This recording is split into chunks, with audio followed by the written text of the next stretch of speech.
Hello and welcome back everybody. Today we are going to change the disc and brakes on this Citroen C2 1.6 VTS. This is my father's car, so he's gonna do the job. I'm just gonna be recording and probably the sound gonna be better as I will be closer to the mic. And by the way, look at the rims. What do you think about it? Does it suit to this car or not? Is it an overkill, overprice? Would you put it on your car if it would be yours? Let me know in the comment section. And also, if you stick around, you will see what kind of nice of shock absorbers, or better said coilovers, this car has. So without further ado, let's get into this one. We're gonna jack the car. We're not gonna use the quick jack as it's lowered, so we're gonna just use the regular floor jack, lift one side, support it with a jack stand, and then take off the wheel and start doing the job. So loosen the bolts, place the car on the ground, then lift it. Now you can lift the car.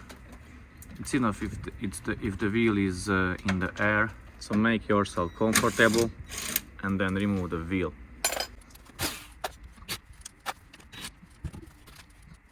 He's got the spacers on it. I don't know why. I think they are completely useless, but it's his choice. So to change the pads and the discs, first you need to remove the caliper. It is held by two bolts. I guess they are 14, but we will see. And also we need to remove the caliper holding bracket, which is this. Is also held by two bolts. I don't know what sizes they are, 15 or 17 either. And then you can remove the brake disc itself. But good practice is if you first loosen this bolt or screw which is holding the brake disc to the knuckle, as you won't have brakes if you remove as it will be difficult to remove this screw when you remove the brakes, because you won't be able to stop the brake disc from spinning. And when you're gonna loosen this one, the whole brake disc gonna be spinning. So that's why this is the first thing to do, to undo this one. And these ones can be quite stubborn and difficult to remove, so be careful with these ones. So what I usually do, choose the appropriate size bit. In this case it's a T25 Torx bit. Push it all the way in, then use a hammer and tap it in as much as you can, because the last thing is that you don't want to strip the head of the screw or the bolt, because it's gonna be a lot more difficult then to remove it. So still have the handbrakes applied and then undo the bolt, but be very careful and gentle with this one. You don't want to strip the head. In this case we were quite lucky, as it was quite easy to undo it.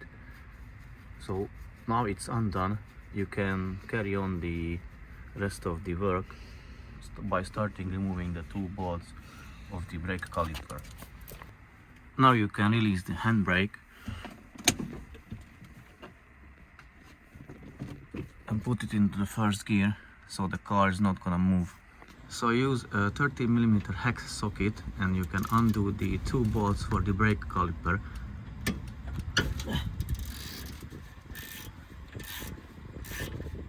There is the top bolt and the bottom one, as you can see. There is the top and there is the bottom one. So now that the bolts are off of the caliper, you can remove the caliper itself and hang it onto the coil spring or wherever you have space on your car. So wiggle it out, remove it, and then use the hook and hang it on the coil spring. In this case the caliper won't be in the way and it won't be moving. You can remove the brake pads. These ones are quite chunky still. I don't know why is he replacing them. Maybe it's just for you guys to see how to do it on your car if you have the same one or similar. The next step is to remove the brake caliper holding bracket, which is held by two top and bottom Torx bolts. These are T50 Torx bolts.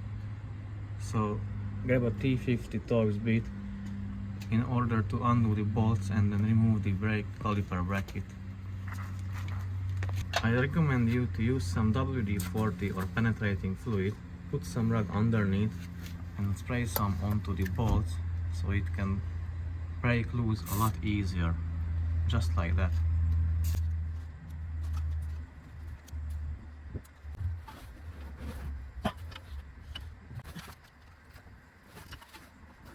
They can be quite stubborn, so if you have difficulties to undo them or break them loose, use a cheater bar on the end of your ratchet. So for the bottom one, we are going to show you the cheater bar method. This way you're gonna have bigger leverage and you can use less force in order to break loose the bolt. As you can see, this is just a regular jack handle. You put it over the ratchet and then start undoing or loosening the bolt, and it will require a lot less force. And once it's loosened, you can do it with the ratchet itself only. So remove the two bolts completely, and then you can remove the bracket as well.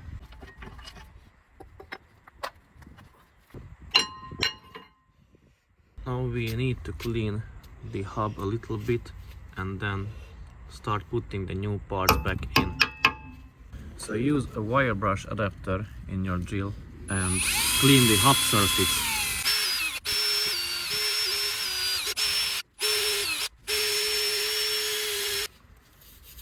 Also, you can do it manually with just a regular wire brush. The more you clean, the better the result will be. This is quite important to avoid shaking in the brakes when you are driving or braking. Remove the old brake pad guides, then clean the caliper holding bracket, and then put the new brake pad guides back in its place.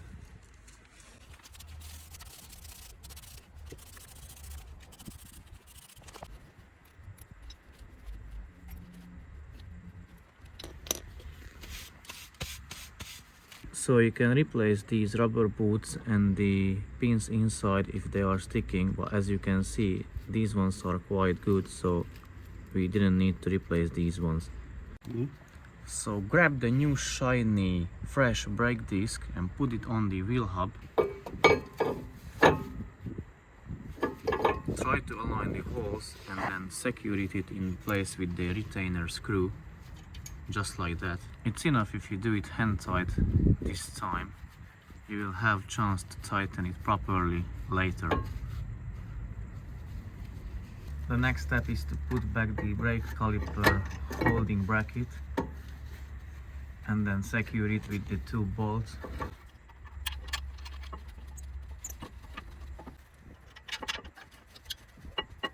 So once they are tightened, you can start to ratchet back the brake piston or twist it back, but before you do it, open the hood and release the brake reservoir cap in order to not to fight the pressure in the braking system. So I'll show you what to do.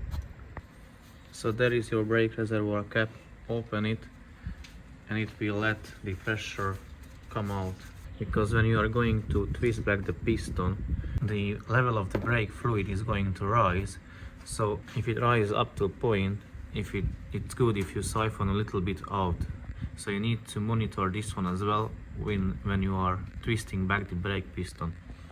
In order to twist back the piston, you need this kit or similar kit when you can choose the adapters from and then twist it back. Funny thing, I had few videos on brake replacements and people in the comments, they said that this piston can be pushed in, where you clearly see there are two notches for the brake adapter. So they said you can push it back with a screwdriver, vice grips or channel locks. So it is mind-blowing to me how ignorant the people are. They don't even watch the full video, just commenting some bullshit under it. So let's twist back the piston. Choose the correct adapter.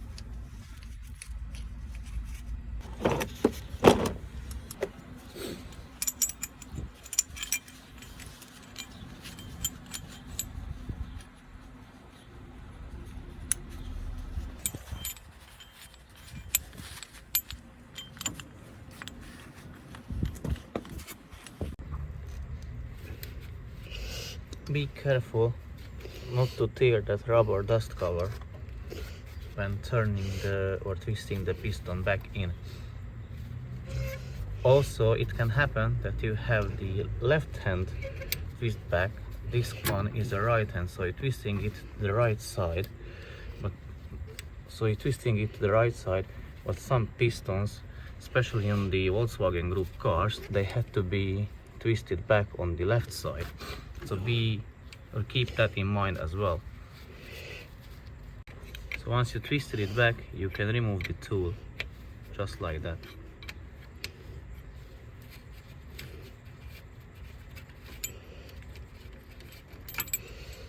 So once it's done, you can put the new brake pads in their place and then slide over the brake caliper and secure it with the 2 bolts. And you are pretty much done with the job. But let me show you how it's done. So one is in, now the second one, the front one. You just slide them in and that's it. It's pretty easy. And then slide over them the brake caliper.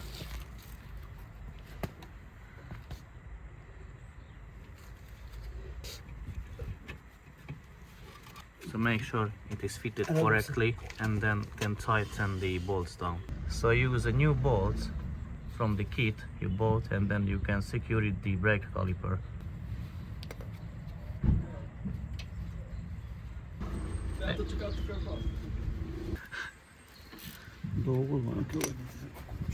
So in order to tighten this bolt all the way down, you need to counter hold it on this part, which is a size 15. You can use a 15mm spanner, fit it over here, hold it, and then tightening this bolt all the way down. So I'll show you.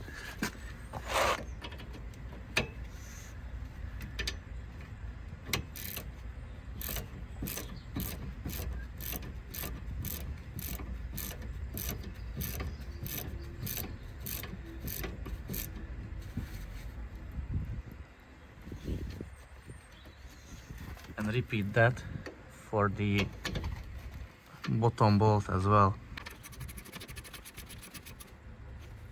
And guys, you finished with your brake pad and disc replacement. The last thing you need to do is to put back your fancy wheel and then you lower the car to the ground. Obviously he has to put his shitty wheel spacers back on as well. Now he's gonna have a hard time putting the wheel back because of the spacer as well. He needs to align the holes on the spacer, the wheel and the brake disc as well. So that is one reason why not to have these shitty spacers. Rather buy a proper size wheel, with the proper offset. If you want, I can make a video on that one as well, what the offset is, how to calculate it, how to choose your perfect wheel for your car. So let me know in the comment section if you want me to do that. But now let him tighten the wheel bolts back and then we are done with the rear one and carry on with the front one.